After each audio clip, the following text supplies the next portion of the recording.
Bahasan selanjutnya adalah mengenai irigasi. Indonesia sebagai negara maritim juga dikenal sebagai negara agraris, di mana sebagian besar penduduk Indonesia bermata pencarian sebagai petani, yaitu sebanyak 33,5 juta jiwa menurut sumber Badan Pusat Statistik atau BPS tahun 2018. Dengan luas baku sawah nasional saat ini mencapai 7,46 juta hektar, sehingga irigasi sangat penting peranannya sebagai infrastruktur penopang ketahanan pangan di Indonesia. Ketersediaan air untuk mendukung budidaya tanaman dapat berasal dari hujan maupun irigasi. Tetapi pada saat ketersediaan air hujan terbatas, maka irigasi menjadi tulang punggung kegiatan pencapaian produksi tanaman. Apabila berbicara tentang irigasi, orang selalu berpikir tentang satu sistem infrastruktur yang rigid, dan itu tidak selamanya benar. Teori tentang manajemen irigasi dapat dibahas dari sudut pandang sebuah sistem, dikarenakan mempunyai unsur saling terkait antara satu dengan yang lainnya. Peraturan Menteri PUPR nomor 30/PRT/M/2015 tentang pengembangan dan pengelolaan sistem irigasi menganggap irigasi terdiri atas 5 pilar, yaitu ketersediaan air, infrastruktur, pengelolaan irigasi, institusi irigasi, dan manusia pelaku. Kelima unsur tersebut harus saling bersesuaian, berhubungan, dan saling terkait, sehingga dapat dikatakan bahwa irigasi merupakan suatu sistem. Irigasi merupakan usaha penyediaan, pengaturan, dan pembuangan air irigasi untuk menunjang pertanian yang jenisnya meliputi irigasi permukaan, irigasi rawa, irigasi air bawah tanah, irigasi pompa, dan irigasi tambak. Pada prinsipnya, irigasi adalah upaya manusia untuk mengambil air dari sumber air, kemudian mengalirkannya ke dalam saluran, membagikan ke petak sawah, lalu memberikan air pada tanaman, dan membuang kelebihan air ke jaringan pembuang. Pemberian air irigasi tersebut haruslah sesuai dengan kebutuhan berdasarkan hal-hal sebagai berikut. Yang pertama, tempat. Setiap daerah irigasi mempunyai karakteristik kebutuhan air yang berbeda tergantung dari jenis tanah dan iklim, evapotranspirasi, dan curah hujan efektif, serta faktor kehilangan air saluran. Yang kedua, jumlah setiap daerah irigasi memiliki luas dan usaha tani yang berbeda. Yang ketiga, waktu. Setiap fase tanaman pertumbuhan, fase pengolahan tanah, pertumbuhan, dan panen mempunyai kebutuhan air yang berbeda. Yang keempat, mutu. Harus memenuhi standar mutu irigasi. Contoh, salinitas yang sangat rendah. Sistem irigasi dibangun dan dikelola oleh manusia untuk tujuan kesejahteraan manusia itu sendiri. Sehingga manusia merupakan unsur utama dalam pembangunan dan pengelolaan. Irigasi secara fisik, sistem irigasi dinyatakan dengan dua pengertian, yaitu jaringan irigasi dan daerah irigasi. Secara fungsional, jaringan irigasi dibedakan menjadi 4 komponen utama, yaitu bangunan, saluran pembawa, saluran pembuang, dan petak yang di air. Adapun tujuan, fungsi, dan manfaat dari irigasi. Yang pertama, air yang tersedia dapat dipergunakan atau dimanfaatkan secara efektif dan efisien. Kedua, air yang tersedia secara adil dan merata. 3. Air yang diberikan ke petak-petak tersier secara tepat, cara waktu, dan jumlah sesuai dengan kebutuhan pertumbuhan tanaman. Akibat negatif yang mungkin ditimbulkan oleh air berlebihan dapat dihindari. Kemudian, fungsi dari irigasi adalah untuk mendukung produktivitas usaha tani guna meningkatkan produksi pertanian dalam rangka ketahanan pangan nasional dan kesejahteraan masyarakat, khususnya petani. Kemudian, manfaat irigasi antara lain: 1. Melancarkan aliran ke lahan persawahan.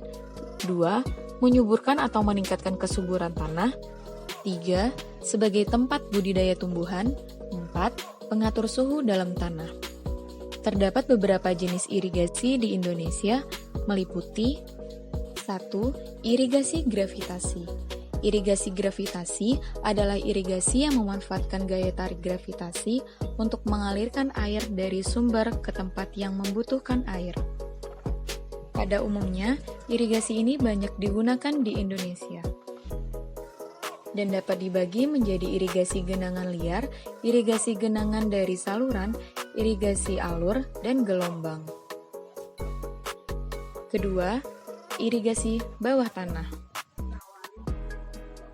Irigasi bawah tanah adalah irigasi yang menyuplai air langsung ke daerah akar tanaman yang membutuhkannya melalui aliran air tanah. Dengan demikian, tanaman yang diberi air lewat permukaan, tetapi dari bawah permukaan dengan mengatur muka air tanah. 3. Irigasi siraman. Irigasi siraman adalah irigasi yang dilakukan dengan cara meniru air hujan, di mana penyiramannya dilakukan dengan cara pengaliran air lewat pipa dengan tekanan 4 hingga 6 atm, sehingga dapat membasahi areal yang cukup luas. Pemberian air dengan cara ini dapat menghemat dalam segi pengelolaan tanah. Karena dengan pengairan ini tidak diperlukan permukaan tanah yang rata. Juga dengan pengairan ini dapat mengurangi kehilangan air di saluran. Dikarenakan air dikirim melalui saluran tertutup. 4. Irigasi tetesan. Irigasi tetesan adalah irigasi yang prinsipnya mirip dengan irigasi siraman. Tetapi pipa tersiernya dibuat melalui jalur pohon dan tekanannya lebih kecil karena hanya menetes saja. Keuntungan sistem ini yaitu tidak ada aliran permukaan. Berdasarkan faktor pengaturan dan pengukuran debit aliran serta kerumitan sistem pengelolaannya, maka sistem jaringan irigasi dapat diklasifikasikan menjadi 3 macam, yaitu 1. Jaringan irigasi sederhana. Jaringan irigasi sederhana dibangun oleh kesederhanaan fasilitas bangunan yang dimiliki, sehingga operasional pembagian air pada jaringan irigasi sederhana pada umumnya air tidak diukur dan diatur. Kondisi ini mungkin diterapkan jika ketersediaan air yang berlebih, dan jika memiliki keterbatasan air, maka kondisi ini harus segera diatasi. Jaringan irigasi desa yang banyak dibangun oleh masyarakat secara mandiri kebanyakan dapat diklasifikasikan ke dalam jaringan irigasi sederhana. 2. Jaringan irigasi semi-teknis. Jaringan irigasi semi-teknis mempunyai ciri bahwa fasilitas-fasilitas yang ada untuk melaksanakan keempat fungsinya sudah lebih baik dan lengkap jika dibandingkan dengan jaringan irigasi sederhana. Misalnya, bangunan pengambilan sudah dibangun permanen, lebih mudah diukur, tetapi sistem jaringan pembagi masih sama dengan sistem irigasi sederhana. Hal ini ditunjukkan dengan pemisahan saluran pembawa dan pembuang yang belum dipisahkan secara baik, dan pembagian petak tersiernya belum dilakukan secara detail, sehingga sulit dilakukan pembagian air. Pada sistem irigasi ini biasanya pemerintah sudah terlibat dalam pengelolaannya, misalnya dalam pelaksanaan operasi dan pemeliharaan bangunan pengambilan. 3. Jaringan irigasi teknis. Jaringan irigasi teknis mempunyai fasilitas bangunan yang sudah lengkap.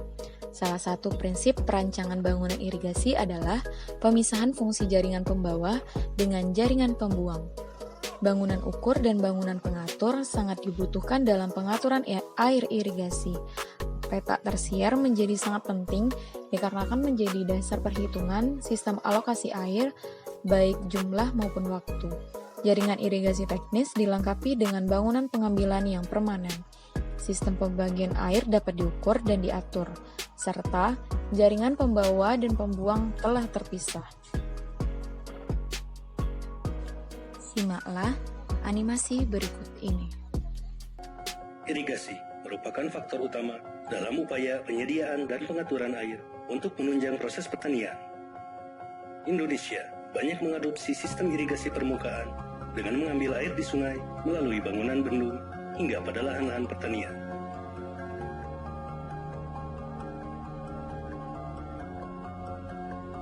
Pertama-tama, air dari hulu sungai akan dibendung oleh bangunan bendung. Dengan meninggikan muka air sungai dan mengalirkan sebagian aliran air sungai ke arah tepi kanan dan tepi kiri sungai ke saluran melalui bangunan pengambilan jaringan irigasi. Pada setiap badan bendung terdapat sebuah bangunan pintu penguras yang berfungsi untuk menguras bahan-bahan endapan seperti tanah dan lumpur yang berada di bangunan bendung.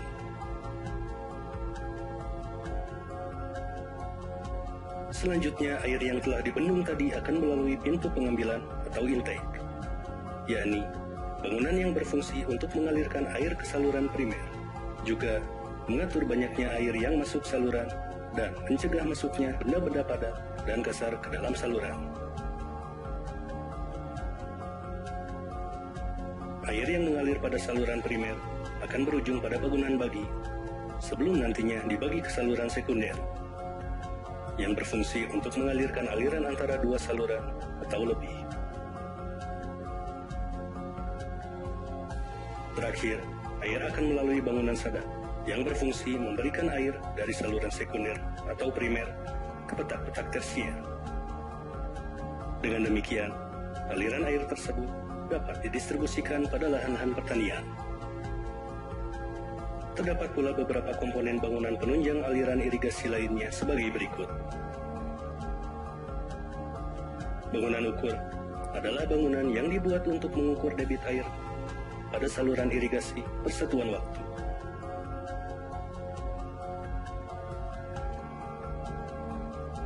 Bangunan terjun adalah bangunan yang dibuat untuk menurunkan ketinggian saluran dengan topografi setempat hingga kecepatan air tidak menimbulkan erosi pada dasar saluran. Bangunan pelimpah adalah bangunan yang dibuat untuk membuang kelebihan air pada saluran yang diakibatkan karena kelebihan debit. Talang adalah penambang saluran buatan, di mana air mengalir dengan permukaan bebas yang dibuat melintasi jalan raya, jalan kereta api, jalan desa, sekungan, saluran, sungai, atau sepanjang lereng bukit. Gorong-gorong adalah bangunan air yang dibangun di tempat-tempat di mana saluran pembawa atau pembuang melewati bawah bangunan.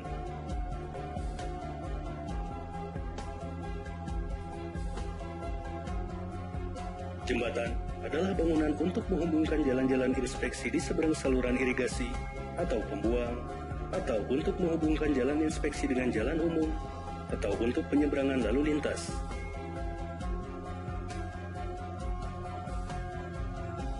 Got miring adalah bangunan alternatif dari bangunan terjun apabila keadaan topografi tidak memungkinkan. Bangunan suplesi adalah bangunan yang berfungsi mengalirkan air dari saluran suplesi ke saluran pembawa atau ke sungai. Dengan pengaturan distribusi tata jaringan air yang baik, diharapkan akan dapat memenuhi kebutuhan air secara efektif pada lahan-lahan pertanian. Oleh karena itu, diupayakan adanya pengelolaan terhadap prasarana fisik, manajemen, dan kelembagaan pengelolaan irigasi serta sumber daya manusianya, agar sistem irigasi berjalan dengan optimal.